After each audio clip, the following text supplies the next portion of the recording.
children of God, mga anak sa Diyos. Unsay translation sa covenant love? Ang covenant love, mahimong hubaron sa Tagalog isip pag-ibig na nakabase sa tipan o in short, tapat ng pag-ibig.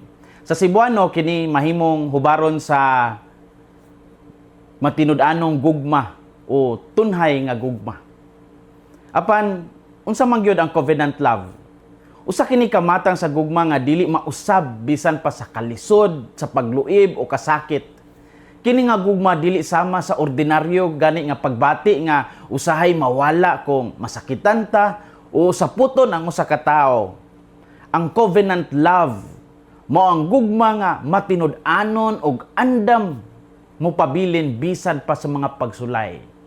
Mao ni ang klase sa gugma nga gipakita sa Dios ngadto sa Israel sa daang tugon. Ingon sa Ginoo, "You shall be my people, and I will be your God." Kamo ang akong piniling katawhan, ug ako ang inyong Diyos. Mao ni ang covenant love. Bisan pag nagbalik-balik og kasalaang tao ang gugma sa Diyos, iyang gipakita diya sa Old Testament, constant gajud. Malumo sidya og kasing-kasing, dugay masuko og andam kanunay nga mopasaylo. Covenant love. Bisan pa sa ilang pagsupak o pagsimba sa mga Diyos-Diyos, wala gajud sila biyai sa Ginoo tungod kay adunay kasabutan tali sa Dios ug sa iyang katawhan. Kamo ang akong piniling katawhan ug ako ang inyong Dios. Covenant love. Pag-abot ni Jesus, wala siya naghisgot dayon og covenant. Wala siya miingon, kamo ang akong piniling katawhan ug ako ang inyong Dios. Gi-reserve jud niya ang pulong nga covenant. Asaman. Yes. Diha sa katapusang panihapon nga atong madungog diha sa matag misa sa Eucharistic prayer, sa dihang ang pari moingon, "This is the chalice of my blood, the blood of the new and eternal covenant." Sa Tagalog nga hubad, ito ang kalis ng aking dugo, ang dugo ng bago at walang hanggang tipan. Sa Cebuano, mao ni ang hubad. Kini ang kalis sa akong dugo, ang dugo sa bag-o ug tunhay nga kasabutan. Kining maong tunhay nga gugma sa Dios. Mao ang atong makita sa ebanghelyo karong adlaw. Din si Jesus naghisgot mahitungod sa paghigugma pinaagi sa pagtuman sa mga sugo ug sa saad sa Espiritu Santo nga magpabilin uban sa mga magtotoo hangtod sa kahangturan. Unsay makutlo nato karong Domingguha? Unang punto, ang tinuod nga gugma kang Kristo makita sa pagtuman sa iyang mga sugo. Daghang tao karon ang muingon nga sila nahigugma sa Ginoo, apan usahay ang ilang kinabuhi sukwahi sa iyang kabubuton. Ang gugma dili lang kay pagbati o emotion, apan usa ka decision sa matinud-anon nga pagsunod. Mao nga si Jesus miingon, "If you love me, keep my commandments." John 14:15. Sa Binisaya nga hubad, "Kung nahigugma kamo kanako, tumano ninyo ang akong mga sugo." Klaro kaadyo nga alang kang Hesus, ang gugma og pagtuman dili mahimong bulagon. Sama sa usa ka bana og asawa nga nagbuhat sa ilang saad sa kaminyoon pinaagi sa adlaw-adlaw nga pag-atiman og pagpasaylo. Mausab ang atong relasyon sa Dios nga kinahanglan makita diha sa atong mga lihok. Dili igo nga magampo lang ta kon Domingo, apan manikas di ay sa negosyo kon Lunes hangtod Sabado. Dili igo nga magdala ta og rosaryo, apan masuko dadyon og dili mo pasaylo sa atong mga kasilinganan.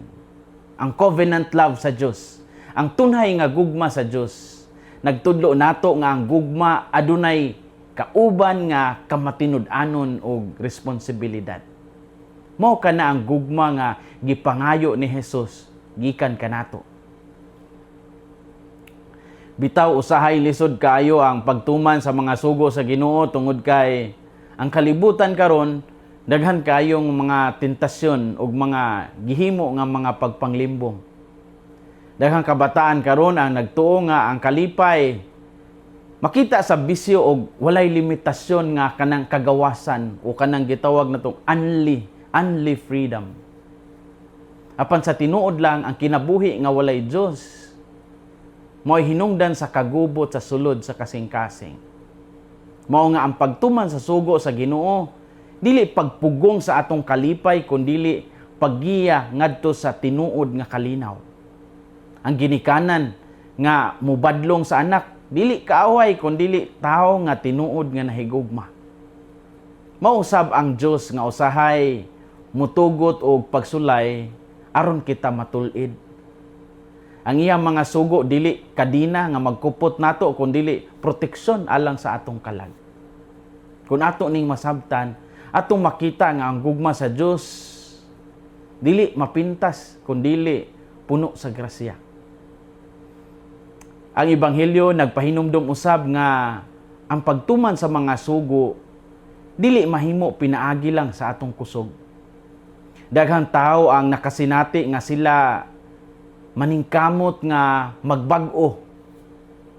Apan mubalik ra gihapon sa daang binuhatan. Murelapse gihapon bisan unsahon og paningkamot. Mao kanang hidungdan nganong gisaad ni Hesus sa pagpadala sa Espiritu Santo isip manlalaban ug magtatabang nato. Siya mao ang kusog nga mutabang nato sa pagkinabuhi isip Kristiyanos. Ang tao nga puno sa Espiritu Santo dili modumot sa isig katawo. Bisan sa kalisod siya makapadayon tungod kay adunay kusog nga gikan sa Dios. Mao nga ang kinabuhi nga matinud-anon sa Ginoo dili lang bunga sa disiplina apan bunga usab sa grasya sa Espiritu Santo. Daghan kayo sa atong mga pamilya karon ang naguba tungod sa kakulang sa covenant love, tunhay nga gugma. Adunay bana nga dali ra mobiya sa asawa. Adunay anak nga wala po'y pagtahod sa mga ginikanan. Adunay mga magsuon nga dili magtinabangay tungod sa kawalay kahiusa ug kasina. Apan ang pulong sa Ginoo nag-auhag nato sa pagpabilin nga matinud-anon. Si Jesus wala mo biya sa iyang mga tinun-an bisan kabalo siya nga siya ilang biyaan sa panahon sa krus. Mao nga ang tinuod nga Kristiyanos dili mudagan gikan sa responsibilidad. Ang covenant love, ang tunhay nga gugma, usa ka gugma nga mupabilin bisan pa sa mga kasakit ug mga kaguol. Kini nga klase sa gugma mo'y makaluwas sa pamilya ug sa komunidad. Kung ang matag usa ka nato mutuman sa sugo sa paghigugma ug pagpasaylo. Daghang panimalay ang mabalik sa kalinaw ug panaghiusa. Ang tinuod nga gugma kang Kristo makita sa pagtuman sa iyang mga sugo. Ikaduhang punto, ang saad ni Jesus nga dili niya kitabiyaan nagpaila sa iyang tunhay nga presensya pinaagi sa Espiritu Santo. Mingon si Jesus, I will not leave you orphans. John 14:18. Sa binisaya nga hubad, dili ko kamo biyaan nga mga ilo. Dako kayo ni nga kahupayan alang sa mga tinun-an nga nabalaka tungod kay hapit na si Jesus mo biya. Nagtuo sila nga basin matapos na pud ang tanan kay mawala naman ang ilang magtutudlo. Apan gipahinumduman sila ni Jesus nga bisan dili na siya makita pinaagi sa mata, magpabilin gyapon siya uban kanila pinaagi sa Espiritu Santo. Mausab kini ang saad sa Ginoo alang nato karon. Bisan unsay mahitabo, gubat, kagutom, mga problema sa pamilya, wala jud ta pasagdi sa Dios. Ang tao mahimong mubiya apan ang Ginoo dili jud mobiya sa iyang katawhan. Mao kana ang kahulugan sa tunhay nga kasabutan sa Dios. Daghang higayon nga mobati ta nga kita mag-inusara. Adunay mga tawo nga nag-antos sa depression. Adunay mga ginikanan nga gikapoy sa pagpanginabuhi alang sa ilang pamilya. Naay mga overseas Filipino workers nga naghilak matagabi tungod sa kamingaw. Adunay mga kabatanunan nga naglibog sa ilang direksyon sa ilang kinabuhi. Ang pagka-Kristiyanos dili pasabot nga walay problema. Ang Espiritu Santo mo ang maghatag nato og kusog diha sa atong panaw. Mo nga bisan unsa pa ang atong giantos karon, padayon lang sa pagsalig sa Ginoo. Usahay gani mangutana ta ngano man nga aduna may kasakit bisan kauban man nato ang Ginoo. Ang tubag mao nga wala misaad si Jesus nga tangtangon dayon ang tanan natong problema. Ang iyang saad mao nga dili kita niya pasagdan. Ang Espiritu Santo mao ang magpahinumdom nga adunay kahulugan ang atong pag-antos kon ihalad kini uban kang Kristo. Mao nga ang Kristiyanos gitawag dili lang sa pagdawat sa kalipay apan usab sa matinud-anon nga paglahutay. Ang saad ni Jesus nga dili niya kitabiyaan nagpaila sa iyang tunhay nga presensya pinaagi sa Espiritu Santo. Story time. Karong July 2, 2026, mahitabo ang beatification ni Father Francis Xavier Diep didto sa Vietnam. Si Father Francis Xavier Diep usa ka paring Vietnamese nga nailhan tungod sa iyang dakong gugma sa katawhan o sa iyang pagkaandam nga muhalad sa kinabuhi niya alang sa iyang mga parishioners. Panahon kadto sa Indochina War, diin ang France gusto nga sakupon pag-usab ang Vietnam human sa World War II nga gikontrahan gayud pag-ayo sa mga Vietnamese nga nakaresulta usab sa pagkabahin sa ilang nasod. Daghang inosenteng sibilyan ug mga Kristiyanos ang nahimong biktima sa gubat ug kalisang.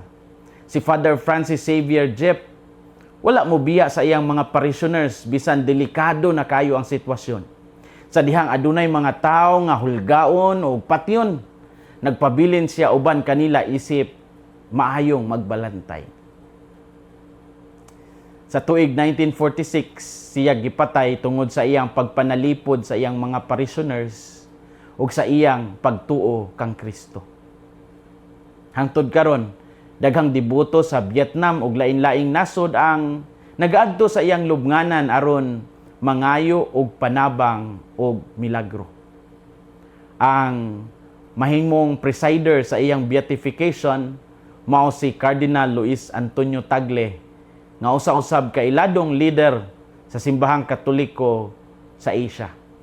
Ang kinabuhi ni Father Francis Xavier Diep nagpamatuod nga ang covenant love sa Dios, tunhay nga gugma sa Dios, makita sa tao nga andam muhalad sa tanan alang sa iyang gugma kang Kristo ug sa isig ka tao.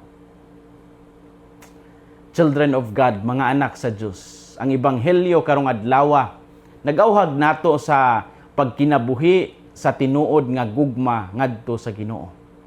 Ang gugma dili lang kutob sa pulong kundili makita sa pagtuman sa iyang kabubuton.